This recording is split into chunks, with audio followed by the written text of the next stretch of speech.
주 예수의 은혜와 평강이 있을지어다. 2023년 성탄절을 맞아서 우리 영광대교회 모든 성도들, 어린아이부터 노년에 이르기까지, 특별히 오늘 우리 농인부 형제 자매들, 그리고 모든 성도들 가정, 또 우리 지역 영광, 우리 조국 대한민국, 세계 만방 하나님의 은혜가 함께하기를 주님의 이름으로 축원합니다. 예수님의 탄생은 개인적으로는 나를 구원하신다는 중요한 의미를 갖습니다. 그리고 보편적으로는 온 인류의 가장 큰 축복이라는 의미가 있습니다. 그래서 지난 기독교 2000년 역사 동안에 온 세계가, 온 인류가 다 기뻐하는 절기가 바로 성탄절입니다. 우리 주님의 생애를 기록한 글은 사복음서에 집중되어 있는데요, 사복음서 가운데 마태복음, 누가복음은 우리 주님의 태어나시는 장면, 성탄의 장면을 기록하고 있고 직접 다루죠. 마가복음과 요한복음은 직접 다루지는 않지만은 그 내용은 이렇게 기록하고 있습니다. 특별히 요한의 경우는 예수님께서 이 땅에 처음 오실 그때의 핵심 진리가 무엇인가, 그때 당시에 진리에 대한 설명이 매우 필요했기 때문에 진리에 대한 설명을 많이 했습니다. 우리가 함께 읽었던 오늘 본문의 말씀을 다시 읽어봅니다. 시작. 말씀이 육신이 되어 우리 가운데 거하심에 우리가 그 영광을 보니 아버지의 독생자의 영광이요 은혜와 진리가 충만하더라. 아멘. 오늘 말씀의 제목은 따라서 합시다. 성탄절의 예수님.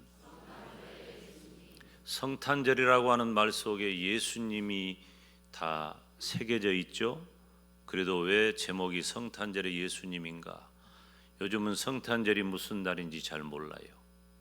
미국이나 유럽 같은데 서구 지역에서도 메리 크리스마스라는 말 쓰지 못하게 하는 경우 많습니다. 그래서 해피 할리데이, 우리가 즐겁게 쉬는 날이다, 이런 정도 개념이 지금 가득해요. 성탄절이 무슨 날인지 모르기 때문에 제가 꼭 집어서 성탄절은 예수님의 날이다 라고 하는 것을 알려드리기 위해서 다시 한번 따라서 합니다. 성탄절의 예수님. 성탄절의 예수님은 누구실까요? 첫째, 말씀이십니다. 오늘 본문에 말씀이 육신이 되어 우리 가운데 거하신다고 했죠. 예수님은 말씀이셔요. 이 말씀이라는 말은 한글로 번역하니까 그렇지 본래 하나님이라는 말이에요. 즉, 이 말씀은 헬라어로 로고스인데 2000년 전에는 헬라 문화가 가득한 그런 시대잖아요. 그러니까 이 언어적인 습관이 굉장히 중요해요. 또 헬라 철학은 다분히 이 언어적인 면을 강조하고 있기 때문에 이 로고스라고 하는 단어는 말씀이라는 단어예요. 그런데 그때 당시에 그 말씀이라는 단어를 사도 요한은 예수님을 말씀 그 자체로, 예수님을 계시 그 자체로 예수님의 본질을 함축시켜서 사용했습니다. 다시 말하면은 예수님은 어떤 분이냐? 말씀으로서 태초부터 계신 분이다. 그래서 요한복음 1장 1절로 3절에 보면 함께 읽습니다. 시작. 태초에 말씀이 계시니라. 이 말씀이 하나님과 함께 계셨으니 이 말씀은 곧 하나님이시니라. 그가 태초에 하나님과 함께 계셨고 만물이 그로 말미암아 지은 바 되었으니 지은 것이 하나도 그가 없이는 된 것이 없느니라. 아멘. 이 말씀이 하나님과 함께 계셨으니 이 말씀은 곧, 따라서 합시다, 하나님이시니라. 예수님께서 하나님과 함께 하셨고, 다시 말하면은 예수님은 하나님이십니다. 믿으시기를 축원합니다. 성탄절의 예수님은 말씀이셔요. 즉 예수님은 본래 하나님이십니다. 말씀은 곧 창조주이십니다. 말씀으로 모든 만물이 지어졌기 때문입니다. 예수님께서는 태초부터 하나님이시고 그 하나님 아버지와 함께 계신 분이십니다. 성탄절의 예수님은 말씀이십니다. 본래 창조주 하나님이십니다. 기독교 신앙의 기본은 예수님께서 완전한 하나님 되신다는 데 있습니다. 예수님이 완전한 하나님 되심은 최고의 진리이고 최상의 진리입니다. 우리 영광대교회가 소속한 교단은 대한예수교 장로회라 그래요. 그럼 이 대한예수교 장로회라고 하는 그 교단 안에 있는 교리가 있어요. 그 교리는 어디에서 근거했느냐? 바로 공회에 의해서, 조금 이따도 설명하겠지만은 기독교 회의에서 결정한 것이지만은 성경에서 근거한 거예요. 성경을 성경대로 전하는 것이 교리요 진리입니다. 그런데 그 기독교 신앙의 기본 가운데 가장 중요한 것은 예수님이 하나님이시라고 하는 거예요. 한번 따라서 합니다. 예수님은 하나님이십니다. 그렇기 때문에 첫 번 성탄절에 동방박사들이 예수님께 경배한 겁니다. 동방박사들은 나그네가 아닙니다. 그저 우연한 나그네가 아니에요. 이 동방박사들은 학식과 인품과 지위가 상당한 위치에 있어요. 이 동방박사들이 어디서 왔느냐? 동쪽에서 왔죠. 그러니까 동방이지. 그럼 이 동방이 어디냐라고 하는 것은 학자들에 따라 견해가 다 달라요. 우리가 대체적으로 말하는 것은 페르시아, 오늘날 이라크 정도로 생각을 합니다. 그런데 문헌에 보면은 학자들이 다양한 그런 견해를 갖는데, 메데라고 하는 그 지역이, 그때 당시에 메데라고 하는 지역이 인도, 이 아시아까지 퍼져 있었거든요.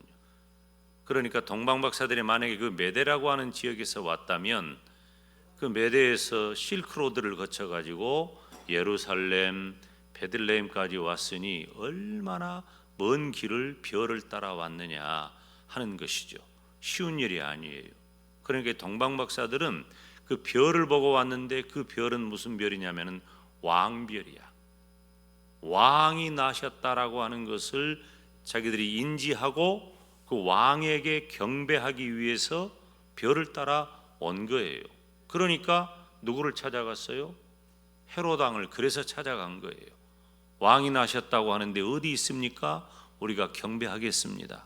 그런데 헤롯은 전혀 몰라요, 그 일에 대해서. 그리고 동방박사들이 찾아간 곳이 어디냐면 베들레헴 마구간입니다. 베들레헴 마구간에 이제 갓 나왔어요. 우리식으로 말하면 떡애기예요. 볼품도 없고 마구간에 있는데 동방박사들이 지위와 학문과 인격이 남다른 그들이 경배를 합니다. 경배를 하는데 황금을 드리고 유향을 드리고 몰약을 드리면서 경배를 해요. 누구에게 하는 태도입니까? 왕에게 하는 태도예요. 예수님은 그때 당시에 왕이 아니에요. 그럼에도 불구하고 동방박사들이 경배한 것은 예수님께서 왕 되심, 다시 말하면은 예수님께서 하나님이시라고 하는 사실을 마음속에 확신했기 때문에 경배한 것입니다. 그 경배하는 장면을 마태복음 2장 11절은 이렇게 기록하고 있습니다. 집에 들어가 아기와 그 모친 마리아와 함께 있는 것을 보고 엎드려 아기께 경배하고 보배의 합을 열어 황금과 유향과 몰약을 예물로 드리니라. 아멘. 성탄절의 예수님은 말씀이십니다. 성탄절의 예수님은 하나님이신 줄을 믿으시기를 축원합니다. 성탄절의 예수님은 두 번째로 육신이 되셨어요. 말씀이 육신이 되어 그랬죠. 예수님의 모습은 사람입니다. 사람이 되어 오셨어요. 예수님은 말씀이신데, 예수님은 하나님이신데 사람의 모습으로 되어 오셨어요. 이 육신이라고 하는 말은 이 원전에 보면 사르크스라고 하는 말인데, 여기서 이 피부, 이 사르크스라고 하는 그 단어가 나온 거예요. 이것은 인간성을 다 가졌다는 말이에요. 육체, 몸, 다시 말하면 예수님은 완전한 인간이 되신 거예요. 따라서 합시다. 예수님은 완전하신 하나님, 예수님은 완전하신 사람. 아멘. 예수님은 완전하신 하나님이시면서 예수님은 완전하신 사람이 되신 겁니다. 그래서 한 아기로 태어나셨어요. 물론 마리아를 통해서 성령님으로 잉태되어 출산한 것입니다. 성탄절은 예수님께서 나를 위해 낮아지신 날입니다. 성탄절에 예수님은 사람으로 오셨기 때문입니다. 모든 성경은 예수님을 완전한 사람 되심을 증언하고 있는데 하나님이 사람이 되셨다? 이건 완전한 자기 비하예요. 그렇게 낮아지신 거예요.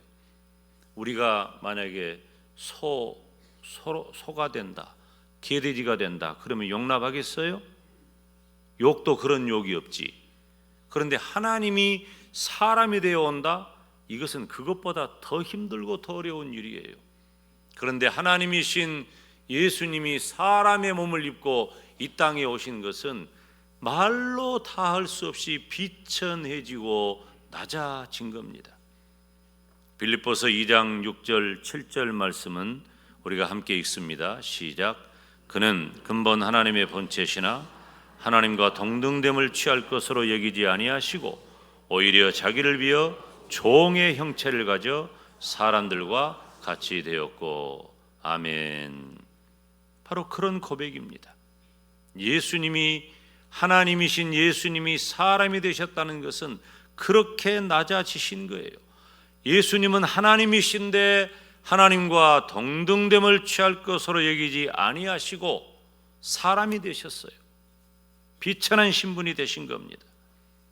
예수님은 한 아기로 출생하셔서 인간과 같이 희로애락을 겪으십니다.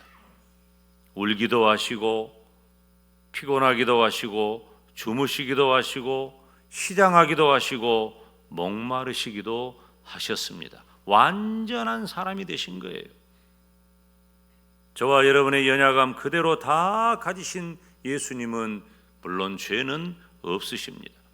성탄절에 예수님은 완전한 하나님이시요 완전한 사람으로 오심을 믿으시기를 축원합니다. 하나님이 사람의 몸을 입고 왔다. 이것이야말로 기독교 최고의 신비요 최고의 진리가 되는 것입니다. 기독교 최고의 신비, 최고의 기적은 예수님이 사람이 되신 사건입니다. 이 기독교 교리, 아까 설명을 잠깐 했지만은 이 기독교 교리는 기독교만이 가지고 있는 거예요. 여러분, 이 세상에 지금 여타의 모든 종교주의 사상들을 보세요. 다 사람 얘기하는 겁니다. 근데 그 사람은 다 이 땅에 무덤을 가진 존재들이에요. 죽음으로 끝나버릴 자들이에요. 그렇지만 예수님은 십자가에 못 박혀 저와 여러분의 모든 죄를 대속하셨고 대속하신 그 죽음 이후에 사망의 권세를 이기시고 사흘 만에 다시 살아나셨습니다. 예수님은 완전하신 하나님이시요 완전하신 사람이시기 때문에 가능한 이야기예요. 예수님께서 사람으로 오신 진리가 완전한 구원의 근거가 되기 때문입니다. 사랑하는 여러분, 성탄절의 예수님은 누구십니까? 첫째, 성탄절의 예수님은 말씀으로서 완전하신 하나님이십니다. 둘째, 성탄절의 예수님은 완전한 하나님이실 뿐만 아니라 완전하신 사람이십니다. 세 번째, 성탄절의 예수님은 우리 가운데 거하십니다. 말씀이 육신이 되어 우리 가운데 거하시니. 사랑하는 여러분, 예수님은 지금 우리와 함께 하신 줄로 믿습니다. 거한다라고 하는 말은 천막을 친다는 말이에요. 산다, 함께 거한다, 그런 의미예요. 우리가 한 집 안에 거하는 사람을 가족이라고 그러죠. 함께 사는 사람이에요. 구약은 성막을 통해서 하나님이 함께 하시고 신약에 예수님께서 오실 것을 예표했습니다. 구약의 성막이 천국의 구원을 예표하였기 때문에 예수님을 통해서 저와 여러분에게 천국을 선물하십니다. 성탄절의 감격은 어디에 있습니까? 임마누엘에 있습니다. 하나님이신 예수님께서 지금도 살아계셔서 우리와 함께 하신 줄 믿습니다. 예수님은 은혜와 진리가 충만하신 분이십니다. 은혜는 천국의 구원을 위한 호의입니다. 진리는 천국 구원을 위한 길을 알려주는 것입니다. 그래서 저와 여러분 모두를 죄에서 구원해 주십니다. 성탄절에 예수님은 지금도 나와 함께 하십니다. 믿으시기를 축원합니다. 우리 영광대교회와 부족한종의 신앙은 오직 예수님 신앙입니다. 성탄하신 예수님을 내 마음속에 모시고 우리가 구원받았으니 지금도 우리 주님과 함께 하는 것입니다. 우리가 살아가고 있는 지금 이 시대는 적그리스도의 수많은 모형들이 있습니다. 스스로 하나님이 되려고 하고 오직 예수님의 신앙을 파괴합니다. 얼마나 스스로 내가 하나님이다, 내가 예수다라고 말하는 이들이 많은지 몰라요. 다 죽어요. 그 사람들 다 죽어요.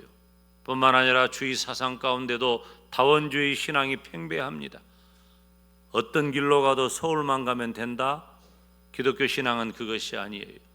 모든 종교, 어떤 주의 사상이 다 우리를 구원으로 이끈다? 그럴 수 없습니다. 따라서 합시다. 오직 예수님, 오직 예수님, 성탄하신 오직 예수님으로만 우리에게 구원이 임하는 줄로 믿습니다. 그래서 우리는 최후까지 예수님만을 붙들어야 합니다. 우리 영광대교회의 사명은 살아남은 구루터기 성도가 되어 어떠한 경우에도 오직 예수님만 붙잡으시기를 축원합니다. 성탄절에 예수님은 지금도 나와 함께 하십니다. 사랑하는 여러분, 2023년 성탄절을 맞아서 예수님은 저와 여러분에게 어떤 분이십니까? 예수님은 하나님이십니다. 예수님은 완전한 사람이십니다. 그 예수님은 지금도 나와 함께 하십니다. 복된 성탄절의 은혜와 감격이 함께 하시기를 주님의 이름으로 축원합니다. 기도하겠습니다. 하나님 아버지, 은혜와 사랑을 감사합니다. 성탄하신 예수님께서는 말씀으로서 완전하신 하나님이시고 육체로서 완전하신 사람이시며 지금도 살아서 나와 함께 하심을 믿사오니 이 성탄의 감격과 기쁨과 은혜와 사랑과 축복이 우리 온 교회 성도와 온 천하에 가득하게 하여 주시옵소서. 예수님의 이름으로 기도하옵나이다. 아멘.